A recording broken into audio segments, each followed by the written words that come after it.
Flavourful अशी अंडा बिर्याणी मी घरीच बनवली होती. एकदम अप्रतिम झाली होती आणि एकदम सोपी रेसिपी आहे. बटाट्याचे फोडी करून घेतल्या होत्या 2. तुम्ही बटाटे स्किप केलात तरी सुद्धा चालेल. उकडलेली अंडी घ्यायची, त्याला मस्त मसाले लावायचे, लाल तिखट, हळद, गरम मसाला, मीठ लावून हे थोडा वेळ बाजूला ठेवायचं. आता राईस शिजवण्यासाठी तमालपत्र, दालचिनी, लवंग, काळी मिरी, हिरवी वेलची आणि जिरं उकळत्या पाण्यामध्येच घालायचं. त्यामध्ये पुदिन्याची पानं, कोथिंबीर, चवीनुसार मीठ, थोडंसं तेल घालायचं म्हणजे भात छान मोकळा होतो. आता हा 1.5 कप भात आहे. मी स्वच्छ धुवून 2 वेळा ना पाण्यामध्ये भिजत ठेवला होता. राईस आपल्याला 80 to 90% कुक करून घ्यायचा आहे. पूर्ण भात शिजवून नाही घ्यायचा आहे. त्यानंतर मी जाळीवर काढून घेतला.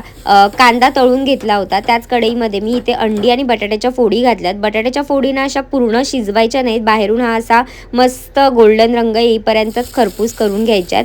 त्यानंतर ज्या भांड्यामध्ये आपण बिर्याणी करणार आहोत त्यामध्ये तेल घालायचं. तेलामध्ये कांदा घालायचा, आलं लसणाची पेस्ट घालायची. कांदा चांगला परतून झाल्यावरती त्यामध्ये टोमॅटोची पेस्ट घालायची आहे. छान पिकलेले टोमॅटो घ्यायचे म्हणजे छान लाल पेस्ट तयार होते. तर ह्या पेस्टला सुद्धा ना मस्त परतून घ्यायचं.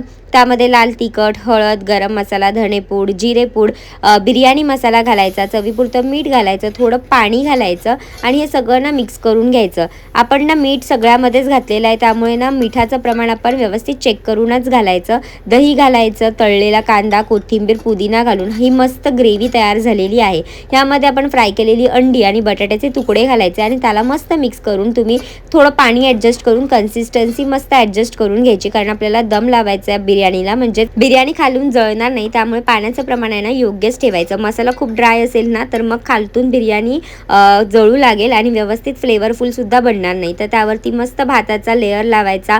कोथिंबीर, पुदिना, तळलेला कांदा घालून मी पुन्हा वरतून व्हाईट राईस लावला. त्याच्यावरती फूड कलर घातला ऑरेंज. इथे तुम्ही केसर, दूध वगैरे वापरू शकता. तळलेला कांदा, कोथिंबीर, पुदिना हे सगळं घालून झाकण ठेवायचं आणि 20 मिनिटं, 5 मिनिटं सुरुवातीची हाय फ्लेमवर आणि नंतरची 15 मिनिटं जी आहे ती लो फ्लेमवरती बिर्याणी ठेवायची आणि मग तयार होते आपली ही मस्त फ्लेवरफुल अंडा बिर्याणी. कुठल्याही ओकेजनसाठी ट्राय करा आणि फॉलो फॉर मोर रेसिपीज.